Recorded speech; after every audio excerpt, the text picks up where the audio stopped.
welcome to Cutoff Genes, the podcast that helps you find your truth using nothing but DNA.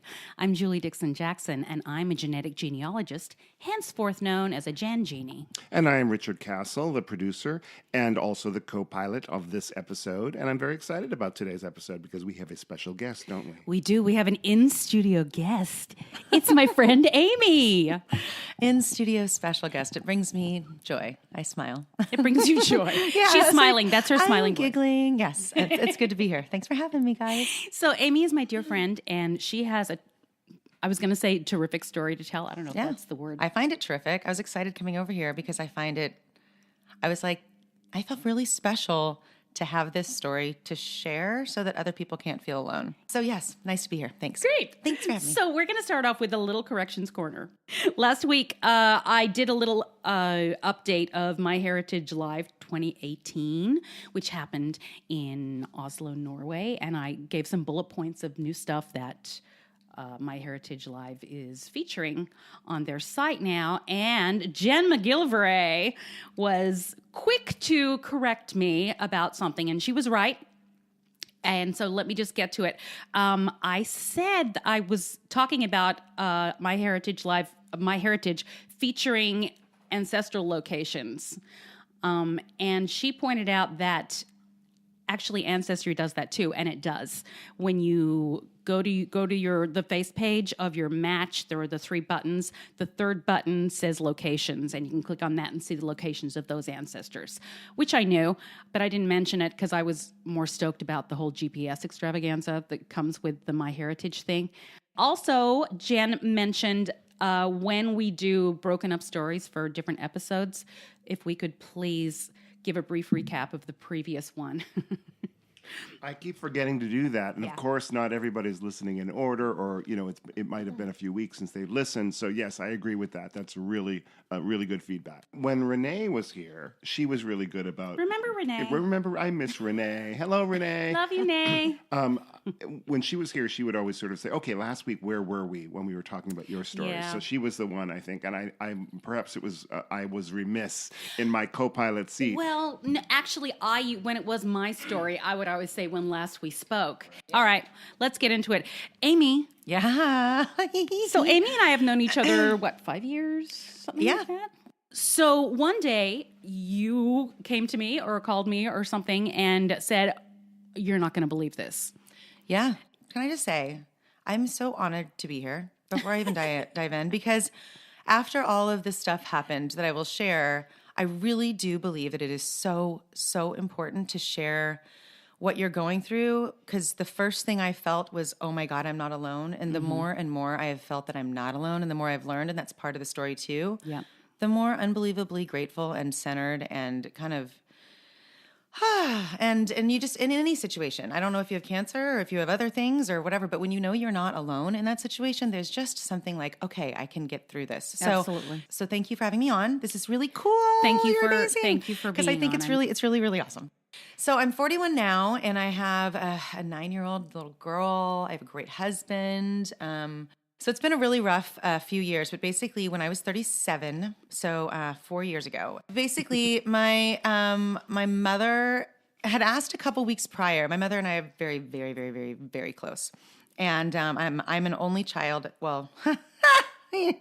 Right. Move on. Sorry. I'm like, okay. But my mom and I are tight. Let's just stay there. And she had invited me to kind of a lunch a couple weeks before, and we don't have any sort of formal planning. I don't live too far. So the fact that she was like, oh, let's go have lunch in a couple weeks. I'm like, what's up? Like, why aren't we just going to lunch now? I'll swing by and get you. Like, why? What is happening in a couple weeks? So we just sit down, and I'm like, oh my God. And also my grasp of reality in terms of anxiety is awful. So the stuff that was going on in my head, when I was listening to one of your episodes recently, because I was like, oh, I got to catch up. What's going on? And you said that one of the previous people had been told while she was standing.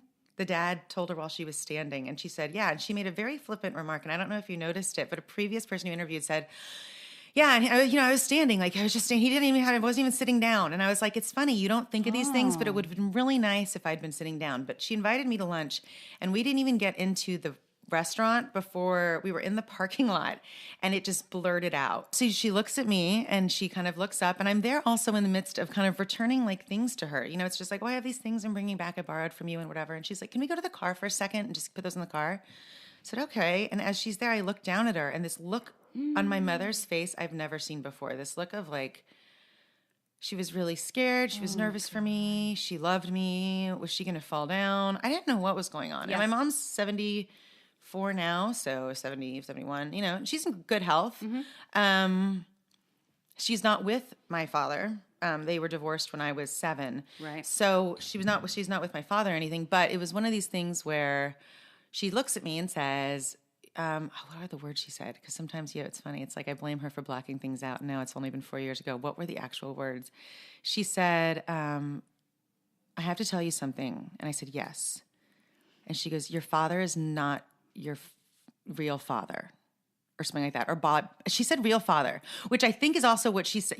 The other woman said that the dad said, because they didn't know to say not biological father or something. Because what's been very interesting, and we've talked about it in the years since, is how clearly it has become in my heart and soul. And oh God, where are the tissues? But that my father is my father. Right. You know, like it's not even a question, but it's been a journey trying to figure that out as well. But so she looks up at me and she says that. And I look at her and I'm like, okay. And I remember going, oh my God, it all makes perfect sense. Did you have a physical reaction? Do you remember? I think I immediately hugged her. Oh, like okay. my immediate reaction was actually, and it's been one is to comfort my mom. And my immediate reaction in nature is to be one of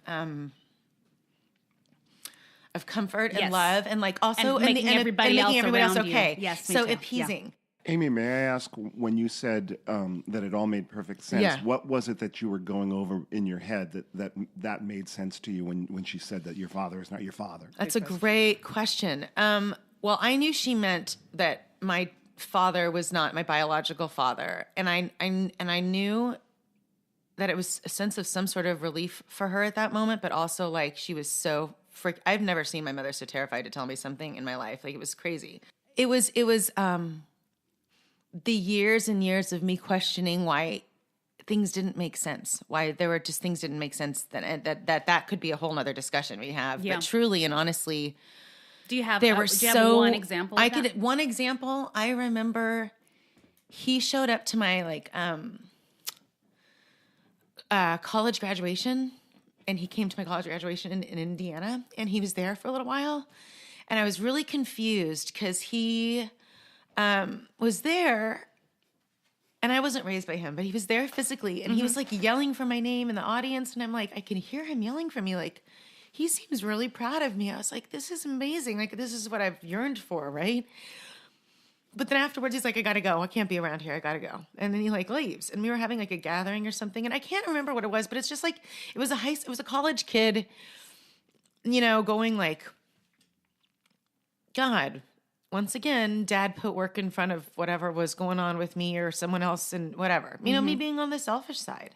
Work was very important to him, and work is very important to me and my husband now, so I totally get it. Like I work at all hours. I get it, you know, and trying to support your family is very important. And there are many of those situations, yes, but I also can't imagine being in my dad's shoes in any of these situations, or what my mother must have put him through, or I don't know, because a lot of the stories that I've heard over the years, none of these make sense. So now I'm kind of like, there's a documentary, a beautiful documentary done by Sarah Pauly called Stories We Tell. Yep. And I don't know if you've mentioned it yet in this podcast, but it's wonderful, because what I love the premise here is that she doesn't get one straight answer. She gets like 700 million straight answers from all these different people who were around the time. And somehow in the end, you kind of have an answer. She was able to successfully tell her own story, very similar to mine, where her mother had an affair, and she was the product of that, and she was putting pieces together. And I don't want to give anything away, so but really, she gets a different answer from different people, which has been my.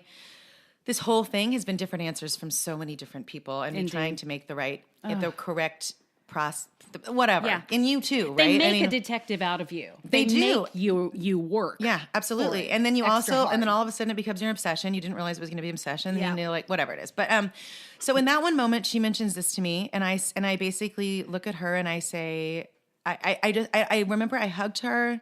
Then we slowly walked into, and I'm like shaking now, sort of as I was. My jaw started shaking, That and was I'm my next reliving it. question. Yeah, Did I'm you go in reliving to it. have lunch after we that? went in to have lunch, and immediately I'm like, I need a glass of wine. She needs a glass of wine, and I'm not one to hold back. I don't have shame, so I'm not going to make scenes everywhere I go. I don't tend to complain about a lot of things at places.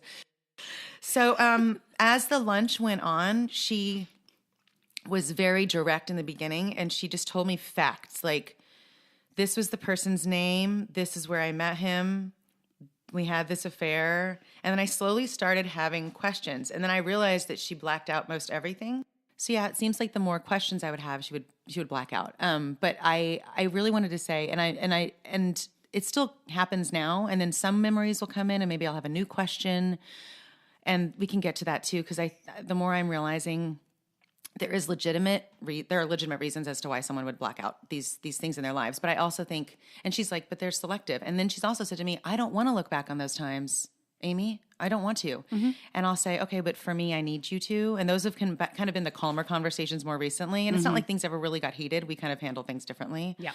But getting back to the graduation thing, if I could just really quickly, Sure. I wanted to say, after the new perspective on that, which is beautiful, is, oh my God, this man who was not my biological father, who knew for a fact, which also came out later, which I don't want to go too tangential, but I was blood and tissue tested when I was around 5.5. So he knew that I wasn't, and this man still loved me enough to make it to Indiana. And maybe, you know what, he was smart enough to make a business trip out of it. I would do it, right? These days I'm like, okay, can I make that a business trip for a write-off? Like, to be honest, like, I'm like, maybe that was a smart thing he did. And now I think of all the things that I might have thought of just naturally, like, oh God, the father-daughter dances when I was in high school that I didn't go to, that my stepdad probably could have gone to, but he'd be like, you have a father, out of respect, but not, I don't know. And I can't answer. I think we were saying this recently off mic, but like, we can't answer as to why these people make these decisions. Right. Oh my God.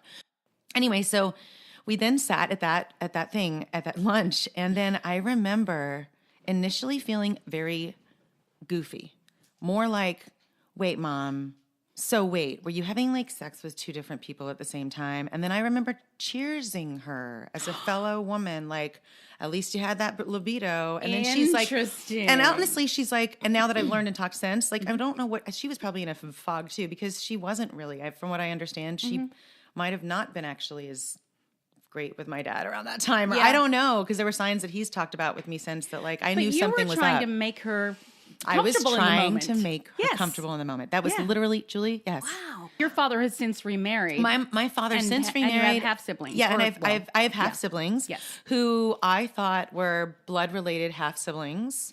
And we all thought, as the siblings thought so. What I've now learned, but the adults didn't. Yes, according to what I understand, the only people who knew were my mother, my stepdad, because my mother also remarried. I now have a stepfather. So I'm not lacking in the father department, which is why, in the end of the day, it's a great excuse as to why I haven't even reached out to the other family.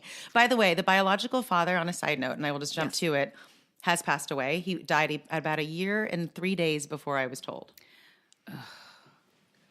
Did your mother... She did not know. No, but did she tell you why she chose this moment to tell you? Okay, and not, wait until you were 40 years old? I love the questions. No, I really love the questions because I'm like, my brain does get so jumbled. So thank you. Okay, so I was told that she was told by my father in a phone call a couple weeks before that the time for secrets is over. I don't specifically know why that time. I know that my father isn't doing that great health-wise these days. He's doing both my stepdad and my dad. I'm not sure, and I don't know if he wanted me to know. I really don't know. And so the people that knew, like going back, were your mom and your stepdad and your dad and your dad's wife, right? And my dad and my dad's wife, yes. Right. And they knew. And from what I understand, she knew before marrying my dad, but I assume. And they got married when I was 9, and I was in that wedding. And then my sister came shortly after that, and so she's 9 years younger than me, give or take, right? And so that distance in age is because I also have one that's 11 years younger, and then my half brother who's 15 years younger. And so the ones that are younger were not as necessarily close, like emotionally. None of them were raised with me. But oh my God, I love them so much. Yeah. It's kind of insane. But a secret is such a burden, really, on people. Like Totally. and I can't even imagine. holding it all those years. Oh my God. That's the Right. thing. And like, I've replayed moments in my life where I'm like, God, what a pain in the ass I must have been. But then I was like, and still am, my husband would say, and my daughter, God, Mom. No, just kidding. But in all of this process, it's been something that I've also realized has affected many people. So like my sisters, my half brother, we've talked about it briefly, my half brother and I, the one in the middle, my half sister, we've talked about it a bit. But the older one of the three, she and I have been much closer. And I think she and I are just kind of sensitive beings, like a little bit overly sensitive. So we've like leaned on each other a little more through this. But even I've told her, I've said, if you're upset with my mom, you have a right, you too. Like people have a right to feel the feelings that other people, we all should have a right to feel this. But I also want us all to get to a place of just acceptance and like gratitude, because we've all been given nothing but love. And it's been beautiful, really. Was it your dad or your stepdad that said that the time for secrets? So it was my dad who told my mom. My dad, I guess, called my mom and said this, and I would always know when he would call, because she'd say yes, da da da, and I would like hear it in her voice. I'd be like, oh, my dad's on the phone. And I guess maybe the question was like, whose job was I'll it tell to you. tell? Okay, right? now, and so what it came down to was I was always much closer to my mother. So in that question, never supposedly was the question who was going to be raising me. Now I know why. But at the time I was like, when they divorced, didn't it come up? Like, was there ever an argument? Like, did you guys ever fight over custody? I was like, no, you're going to be with your mother. Okay. So things were always much closer with my mother. I would come and visit him quite a bit over the years. I'd fly back and forth from Texas to California. When I was 5.5, from what I understand now, just by the date on the thing, he or someone took me to UCLA Medical Center. They did a blood and tissue test. I get different stories on who called who, but I saw where the actual results went physically, because it's on an address on the results. Right. But anyway, they basically were sent to one of the two, and one of the two called one of the other two. And it was a tragic moment because it was something that had to finally be realized. And then that piece of evidence, I believe, was put in some sort of lockbox or something at a lawyer's office over the years. And I don't know. At a lawyer's office. I don't know anything else other than my mother says he had the proof. And I talked to her recently about this, and she said, I don't ever want to see it, but I believe you, Amy. I believe what it says, and I believe you. She's like, but what I've now realized with my mother is that she was so close to my father's family. Like, they dated when they were in high school, and she was so not close to her parents, like emotionally. She was like my whatever. And her brother died when she was 21. And she had just married my dad. She was just part of their family. So, and I also know when I look back, I think about the social constructs of the time.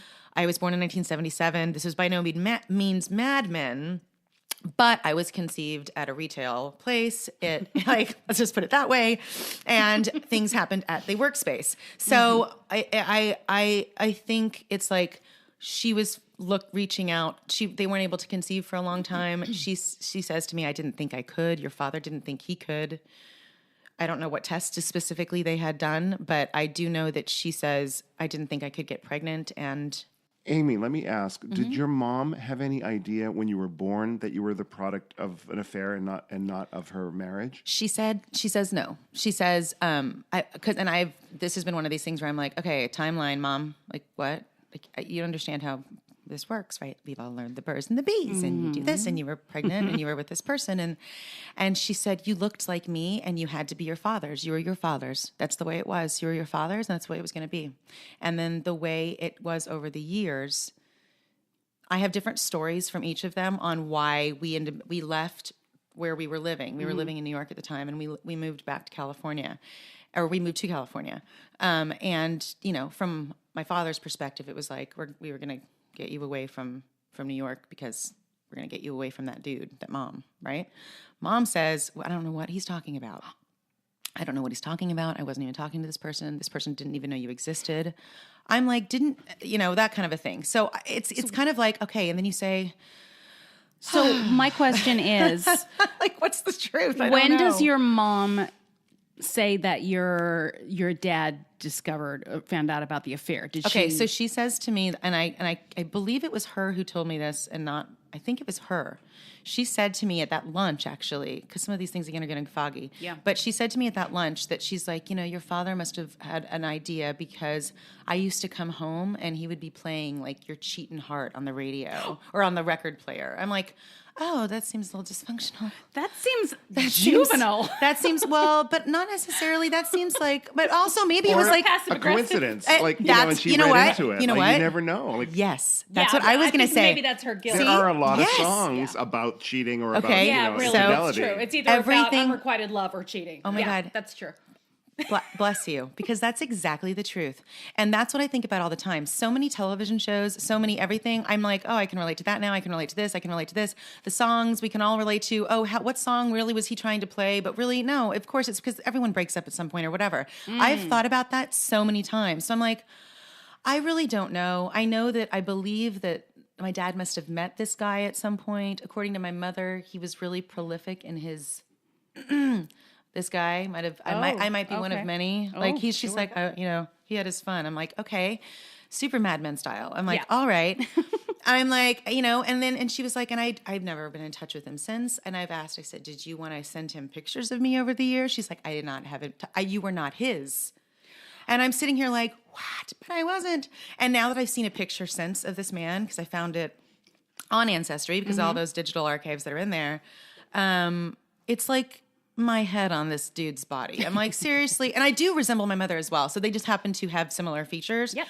And so your dad that raised you did not find out until you were 5 or something? I believe so. So I think that he kind of had this feeling over the years. I don't know. So there was never a revelation that I don't recall Your that they mom had had a, an affair. a discussion. I don't know. Maybe they fought over it. I don't recall them telling me that they had like any sort of discussion. No, but you said they divorced when you were around 7. Oh, yeah. So here's what So that's happened. after the test, Yeah. So it's after right? the test. So basically, when I was 2, we moved out as a family. When I was 3, they separated. And he lived in an apartment at that point. And, the marriage, that does not seem like it's based on a lot of solid communication at that point. And my mother's been very open about that. She's like, I am so at fault. I did not grow up communicating well.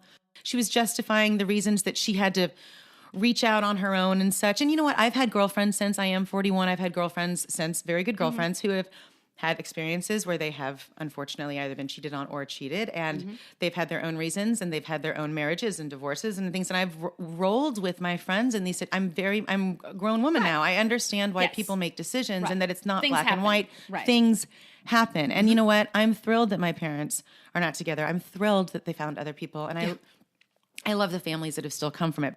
So when I was 3, they separated, but they were still married. And then when I was 5, they had the test done, which I don't remember. So my question is, what was the impetus to have the test done? So I don't know. I don't know what made the test get done. I need the answer. Okay. I need you to ask your mom. Well, she said she got a call with the results. She didn't know I was even being taken. So I don't know if she knows. I would have to ask my dad that. But see, that again, that's that thing that I have with my mother. It's like, okay, you found this out. Why didn't you try to get to the bottom of why it happened? That's what I have with my mother. You're I right. don't There are so many, understand and I why- think that there are things Yeah. where like you and I might have a strength within, and I'm not saying she doesn't have the strength, but she really withdrew her own strength from her own heart for so long. Like she said to me recently, she's like, I giggle now. I'm like, you're 74, start giggling. Yeah. Like, not that she hasn't had a happy life, but I think she's really restrained on a lot of feelings. Yeah.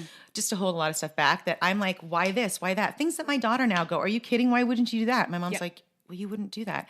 And my aunts have said that too. My aunts are like, of course, I understand why certain decisions, why things were made. Like and these are my dad's sisters who have been very understanding in all of this. But yeah. So, May I ask you a yeah, question? yeah. I'm really interested to know how you feel and felt about the secret and the fact that it was withheld all those years. Yeah. So not so much about why your mother had the affair and all Yeah. that. That's almost immaterial. Yeah, it's of course. more about, how did you feel knowing that these adults in your life raised you with a secret that, all those years and then you found out. So, why now and having to review back your life and say, they knew the secret all this time. Yeah.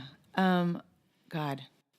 I've gone through so many feelings when it comes to that because very logically now I have a 9-year-old little girl who knows about all this, who I've been open with. But I was like, when is the right age to find this out? You know, when would have been the right time to tell me? And what are the reasonings as to why things were kept quiet? And a lot of that has also been like taking people's reactions around me since then and seeing how they've reacted since the news. And that also has a play in it. So anyway, I went through a time of anger only when I found out he was dead. And I only knew he was dead because I Facebook stalked him. And he was dead. And his son, who would be my half-brother by blood, who I still have not reached out to, he posted on his Facebook wall that I miss him, like kind of that kind of a thing. And that's when I started screaming in my back office. I was just like, now I'm angry. Before, by the way, so curiously, I was like, I don't need to meet the guy. It doesn't matter. It doesn't matter. When I found out he was dead, it totally mattered. Yeah. I don't know what I was thinking. And clarity came through strikingly. And it was like, what was I thinking? Like, of course I needed to meet this person. Like, and that's where the anger set in. And then I went through it. And at that time, I have a stepfather who's 20 years older than my mother. So he's 94. They have caregivers. I'm very close to him. And he's a wonderful person. And he's been so wonderful and open with all of this because he's totally with it. And he's got some pretty funny takes on all of this too himself. I can imagine. Yeah, he's pretty funny. And he was going through a lot at this time. So my mom was going through a lot. So I'm sitting here like, what can I get from her? I need to be there for her because she's dealing with him in the hospital. And I was like, how do I get questions and deal with my anger with her? And it's Christmas time. I mean, like, it was like everything. Yeah. And but at the same time, I know it's really important to go through those through those feelings. And I basically, finally through therapy, have gone through the point of just realizing that she has had a lot of shame in her life. I believe that I don't still know why my dad and my stepmother would have kept things. I'm not sure. Maybe out of respect for my mom, I don't know why the secret was kept. I don't know specifically why, except for I know that my father had a great relationship with his grandparents, and my mother had a great relationship with the whole family. And then maybe there was just this agreement they made years ago. When I was 7, I guess the agreement had been made. My now stepmother had come into the picture, and I believe, and I loved spending time with them. I really did, and they would come in, and I believe the deal at this point was that they would move into the house, and my dad and I, when I was 7, my dad and my mom would get divorced, and my dad and my mom and I would then at that point, the reason that they would divorce is they were waiting out of respect for my mother's mother to pass away, who had been living with us. Oh. So if you understand this, my dad had been, also high school sweethearts with my mom. So out of respect, this is like my mother-in-law over the years. Yep. They really respected each other. Like, it's like this, despite all this animosity, it's like, oh my God, like, this is crazy. Anyway, so they waited for her to pass away. And when she did, my dad, still with the secret, I guess, allowed my mom and I to then drive to Texas and move in with his parents, even though they divorced. Maybe it's just that when there's a secret, the longer you keep it, the harder it is to go back and tell it. Absolutely. But yeah. I want to go back real fast. Oh, yeah. Do you have a feeling as to why it was all of a sudden all secrets must be out? I wonder. I don't know if it's my age. What I was told was, I was told a lot of different things. But one thing, which I would love to believe, is just I'm in a really great place now with my family and my son, my daughter. And they were just really waiting for me to be in a good place to tell me, which I don't necessarily believe, but I would love for that to be true. I'll go on the record as saying I don't believe that either. But I would love that to be true. Yeah. I also, maybe it is just the age, and like, it's like maybe her daughter should know. I would say it would have been really nice to know when I was pregnant, because now, like, I've gone to new doctors, and I now know genetically both my husband and I would both have to have been of Ashkenazi descent to have the question of Tay-Sachs being an issue for our daughter. Mm-hmm. But I didn't know at the time that I had any Jewish in me, and as it turns out, my biological father was 100% Jewish. So now, since DNA, I did it after the fact. So as opposed to so many people now finding out and then having to kind of deal with the parents. I got the parents telling me, and then I was like, well, let's do a DNA kit. And I did it, and it came back 50. Now it's now been updated, right? But with the new update on Ancestry, but it was 51% Eastern European Jewish, which I always find interesting because I'm like cultural, genetic, I never know. And then the other being, white. Right. And I've and then all the stuff that I wasn't questioning, but when I look back to the years, I always used to question stuff. I always used to wonder certain things, and my aunts have now told me they questioned certain things, and like people, it's amazing. You hear it all the time that it just comes out of the woodwork. How has your relationship with your parents, both parents, changed as a result of finding out this secret? Yeah. Well, my mom's and mine was really rocky for a while, but not rocky ever in terms of real foundation. I knew that it would be strong in the end. But trust. I started not even trusting my husband. I started not trusting anybody because I started getting, okay, this is when I started sounding trippy. I started feeling like I was in the Truman Show.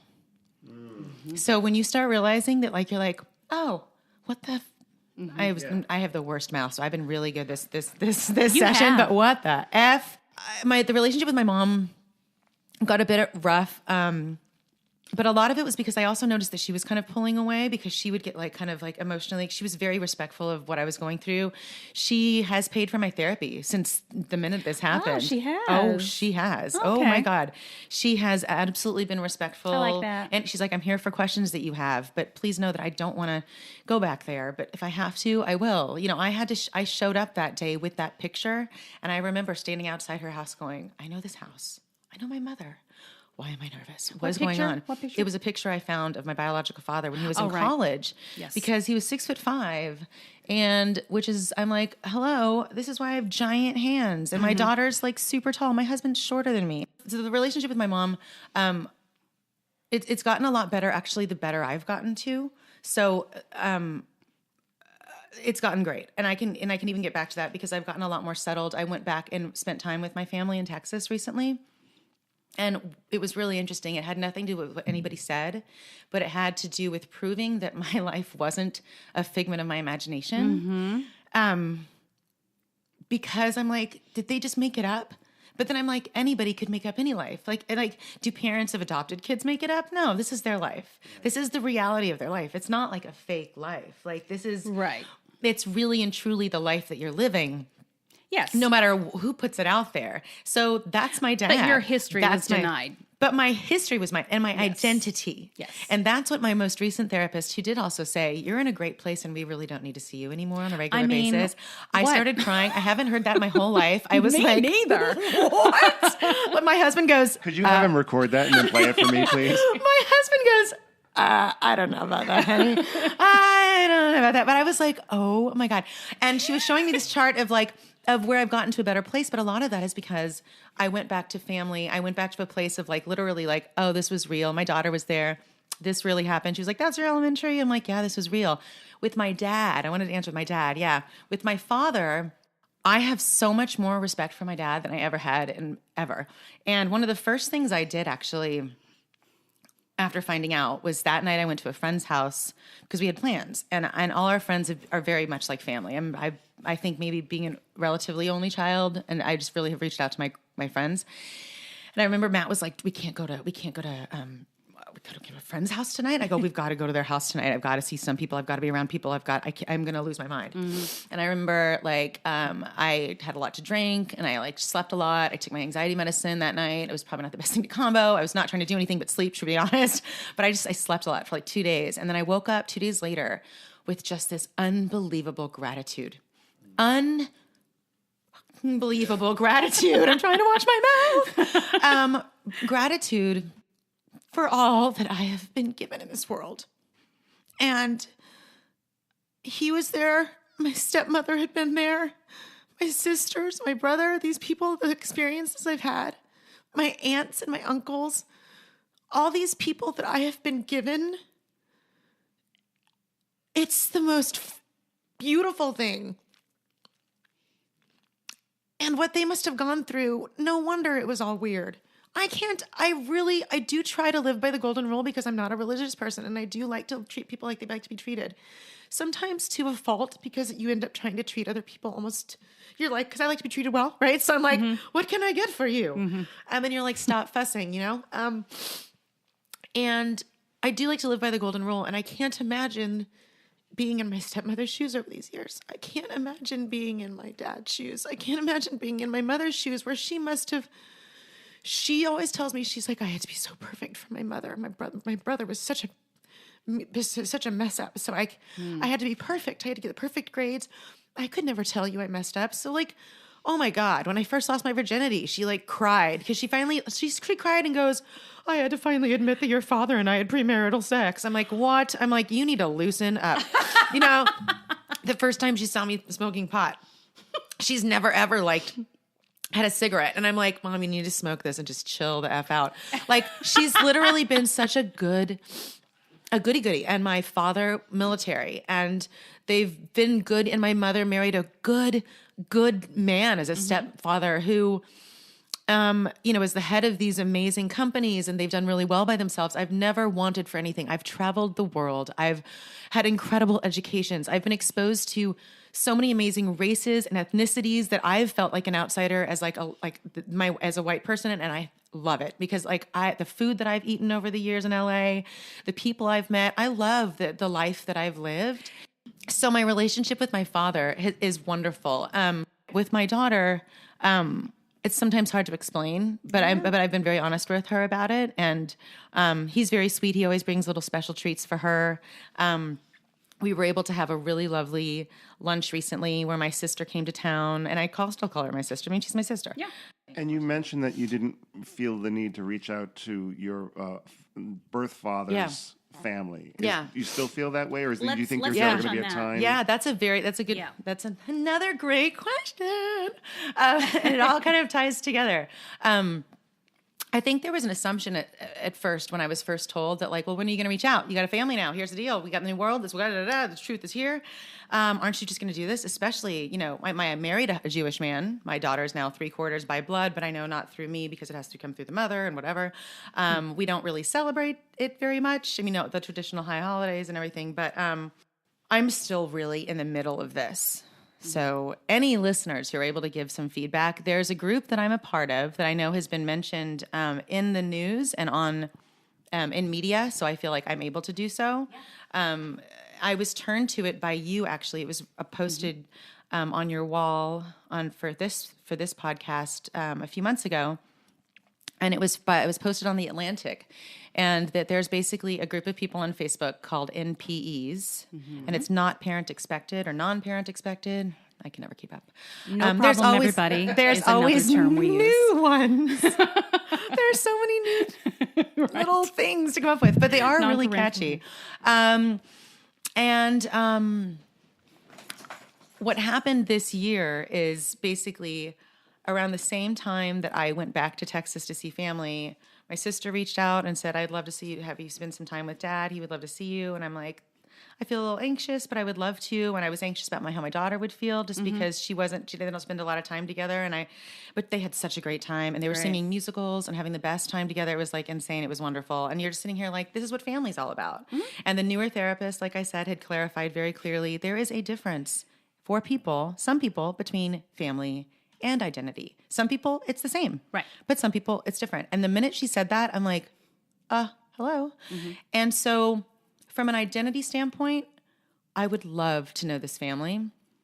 I'm very aware now that I've read so many stories and people are so open on this NPE page. Okay, this is just the tip of the iceberg. People are just now finally being open about these things, which is why I want to be open about it. People are being forced to because of DNA testing and realizing. In a way, even though, I don't know the reasons that your parents held that secret for so long. Yeah. It's nice that they did tell you, because a lot of people find these things out through DNA after someone is gone. If you found out through DNA after your parents were both dead, that would have messed you you would up. not have been able to talk to them about it and ask questions. This has been the biggest gift that I've been given. I don't complain over my situation. I don't. Be grateful for what you have, and my biological family on the father's side, I social media stalk. I do. I'm the first to admit it. I found We condone that here at Cutoff I Jeans. found a half brother on LinkedIn. I believe he has a company that is half actually out here in LA, so I could probably access him. We look nothing alike. There is this whole, the height didn't seem to go to him. My niece seems amazingly creative, and she's a foodie too, and she seems so funny and sarcastic. But of course, it's like she would be like, "Who's this crazy lady?" And I think she's recently engaged. Like, I'm so proud of her. She doesn't know me. This is it's the weirdest trippy thing, right? Yes. But the woman who was cheated on is still alive. And I think as a fellow woman in this world, I'm not saying the truth should not be known. Mm-hmm. And I'm not saying that I'm making the right decision. And I'm not saying I won't change my mind next week. But as of this week, I can't do that yet.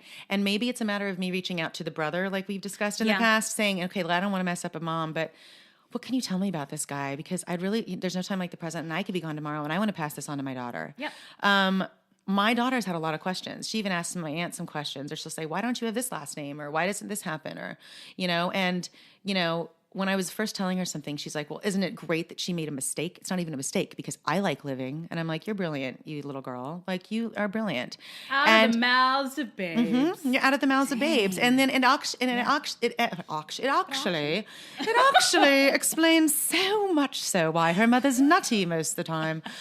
But when I'm going off for an appointment, or if I need to go in the other room, or at least like I said, I'm much better now. But over the past few years, when I would just need some time, it's like, mommy needs some time. Like, she gets it now. Yeah. She understands that people. Oh, also, I love that it's been a lesson in women and mothers and parents and fathers can make mistakes, and that we do, and that it's a wonderful. And that nobody's perfect. And that nobody's perfect, because my mother took that upon herself to be the perfect parent at all times. Yes. And the one thing you can still be firm, and you can still be the one who runs the show, and you can still be the one to say, listen, I'm still learning. Mm-hmm. And I think that also teaches them that they can still learn as well. And that's the biggest thing that I've learned through all of this, that by showing my daughter that Nana has held on to this for so long. And she said, I can't believe that she did that. What if you didn't tell me about Daddy? I can't believe you're not more mad at Nana. Like, she can't believe it. But I'm like, it's not helping me to do that. Yeah. And I'm so grateful. I have faith in community. I realized that I've reached out to friends and family. The more I shared my story with other people, the more they shared theirs. Yep. God, I had a friend's father who said that when I was in Texas, I didn't find out about my situation until I was 19, and I came back and the draft card had a different name on it, but that was really my name, but I didn't know. But my mother was keeping me hidden from my dad, but it's really because he was, in the mob. And I'm like, okay, or you go on this NPE page, and it's beautiful. And I'm not sharing anything specific. That is part of the rules, but you learn very much so that connecting with the other families can go well. It can go not well. But what's been really cool too is this has opened up doors. The more I dove into all the ancestry stuff, I've been answering stuff about my husband's family. Mm-hmm. And his father's like, "Oh, we're this." I'm like, "No, you're not." Oh, that's been hysterical. Actually, no. Hysterical. I'm like, here's the passenger record and the naturalization form, and it's been fascinating to really open that door and figure it out. But I love it. Yeah, I know we should be winding down, but I wanted to add, I really feel fortunate because I really never knew anything but love, and I think that when you have a sense of family, that is the most important thing. When you are denied family, that's when it's hard. Yeah. That's when you feel lost, and that's when it's so. In this whole process over the last few years, I was told the news, I went through this, and I went through this stage of crazy, I went through that stage of sad, I went through this stage of, okay, I need to take control of it, I went through the stage of mania, whatever it was going through. And I'm like, I only lived in Texas for a few years, but they're family for me. And I remember this was a time when I stayed with a family that wouldn't be considered blood relation. Yeah. But I want to know what family is, and I'm so far away from it. So let me just go spend time. And they knew. I think they knew ahead of time without me even saying it. So they ahead of time, and I think they probably do this, to be honest, again, for everybody who comes to visit, but it meant a lot to me. And they brought out pictures of me over the years at the house, or me pictures with Grandpa, or these things that I really would have remembered of being at that house, because it was a home for me too. And all the smells and everything. And after being there, I went from an extreme state of anxiety to being so unbelievably content, I can't explain it, to coming home, and now I meditate every day. I was able to set boundaries in my life, career-wise, it's even gotten better in the last few months. It's so weird. All I needed was just find that to reground myself with family. Yeah. It had nothing to do with anything else. So my only thing for like anyone who's listening to all of this is like, I feel like I'm blessed because I know the truth. I respect what everybody else might be going through all of this. There is no right answer in how anyone deals with this. And it's I wish not up to us to judge how. No, and I really wish my mother would come to terms more with it, because in the sense that like she's like, I sleep so much better now that the truth is out, and I know you're okay with things. She said, but I know she hasn't let go of the sense of shame, because I feel like if she really let go, I think that memories would come back or things would come back or whatever. I don't know. Yeah. And on this NPE thing, I believe that now they're branching out so that parents who might have gone through with this are on there, and also people who are support for people. So like my husband could join that it's like group. Al-Anon. Yeah, kind of. Yeah. Because you know what? My husband's been through it. And you hear a lot in these things where like the marriages, people whose husbands just can't deal, or wives can't deal with this, because it is totally earth-shattering. Because if all of a sudden I stopped trusting my husband, I've been with him now 13 years, 15 years together total, 13 years married. What did he do to not earn the trust? Nothing. But all of a sudden, if I can't trust my mother, who can I trust? Because I have, I know everyone has their own relationships. So I've gone back to this. We all come back to a full circle. And now I feel in a much better place, because we had talked for so long about me coming in, and I don't think I would have been in a better place. I know I had a little tears this time, but I don't think I would have been able to till now. Well, I just want to thank you for thank coming you. in and honestly, and telling your story and sharing it with everyone who's listening, because it will touch people. Yep. And it will also, other people will see their own stories, or perhaps have the courage to tell their stories too. Yeah. So I think that's a really important thing. And You're I'm not so alone, thank you. people. You are so not alone. Like the more this stuff, and thank you for saying that. Really beautiful and very telling to see the truth that's come out. So I wish everyone the same truth, to be honest. So, Yay. yeah. And that's why I wanted you on the show. Oh, thanks, Thank girl. you Thank so you. much for being here. Thanks for having me. Thanks for doing I've this. been trying to do this forever. I know. It's good. And this was this is perfect timing. Yeah, it's Thank you good. so much. I can't wait Thanks. for people to hear the story. It was good. Rich, tell the people about you. It seems so insignificant after all that. But I am Richard Castle, and you can follow me on Twitter at Castle Songs. I'm a songwriter and a musician. And you can also go to my website, richardcastle.com. I'm Julie Dixon Jackson. You can find me on the Twitter at Jules Jackson with 2 O's. The podcast is Cutoff Genes Pod.